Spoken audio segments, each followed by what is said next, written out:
Hello everyone, welcome to जनित IAS. 12 जून का newspaper से रिलेटेड जो इम्पोर्टेंट क्वेश्चन हैं उनको आइए डिस्कस करते हैं। फर्स्ट क्वेश्चन है, भारत को अपनी ज़रूरत का कितना प्रतिशत लिथियम आयात करना पड़ता है? आंसर होगा 96%। भारत को अपनी ज़रूरतों का 96% लिथियम आयात करना पड़ता है। सबसे ज़्यादा लिथियम हम ऑस्ट्रेलिया से आयात करते हैं।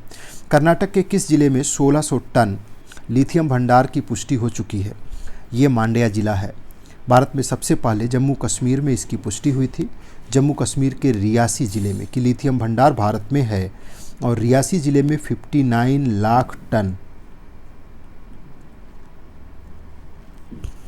इतना लिथियम भंडार की प्राप्ति और अवेलेबिलिटी पता चल चुकी है। दूसरे नंबर पे कर्नाटक में 1600 टन लिथियम। राजस्थान में भी ऐसी चर्चा है कि वहाँ भी लिथियम का भंडार उपलब्ध है।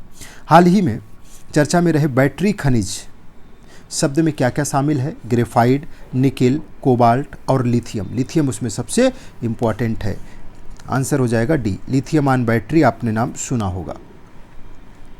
2018 के आर्थिक सर्वेक्षण के अनुसार शहरी ई कचरे से 6,900 करोड़ रुपए का सोना हासिल किया जा सकता है। ये इम्पॉर्टेंट है और ये स्टेटमेंट 2018 के इकोनॉमिक सर्वे में कहा गया है।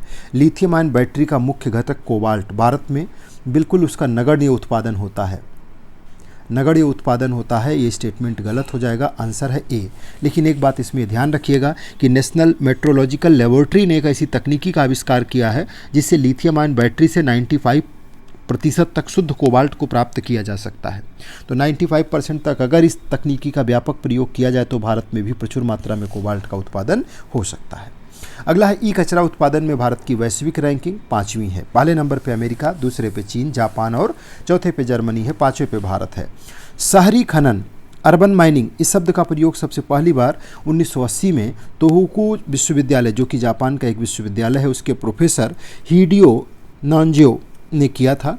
बिल्कुल सही है। और शहरी खनन या फिर अर्बन माइनिंग, ये बेसिकली है क्या? ये इलेक्ट्रॉनिक वस्तुओं से पैदा कचरे से खनिज और धातु निकालने की प्रक्रिया है। इसी को शहरी खनन या अर्बन माइनिंग कहा जाता है। ये दूसरी माइनिंग से बिल्कुल अलग है जो प्राकृतिक रूप से हम पृथ्वी के अंदर जा कर के माइनिंग करते हैं, उससे बिल्कुल अलग है। इसका दोनों सही है, आंसर बी हो जाएगा। पर्यावरण मंत्रालय द्वारा नया बैटरी कचरा प्रबंधन नियम, ये कब से लागू किया गया है? 2022 से। इसका जो मुख्य उद्देश्य है वो अर्बन माइनिंग को बढ़ावा देने पर फोकस करता है। अर्बन माइनिंग को किस तरीके से बढ़ावा दिया जाए, किस तरीके से जो शहरी खनन है उसके ज़रिए धातुओं का निष्कर्षण आसानी से करके जो कचरा है उसका भी प्रबंधन हो सके और उसके साथ ही साथ जो धातु है उसका भी निष्कर्षण किया जा सके।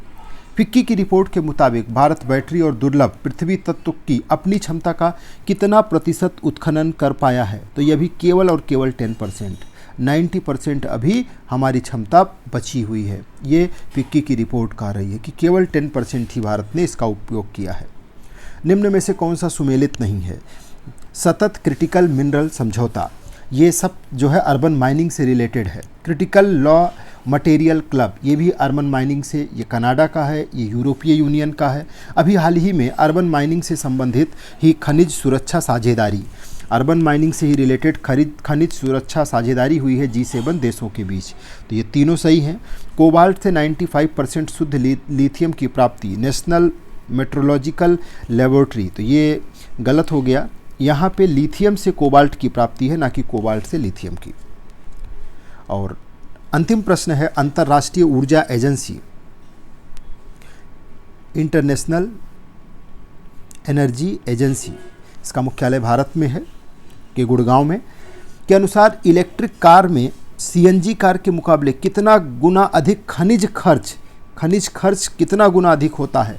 तो ये है 6 गुना। इसने बताया है कि 6 गुना ज़्यादा CNG के मुकाबले इलेक्ट्रिक कार में खनिज खर्च आता है, क्योंकि जो बैटरी के लिए यूज होता है मटेरियल वो निर्धारित करता है कि खनिज खर्च की कीमत क्या होगी, तो वो 6 गुना है।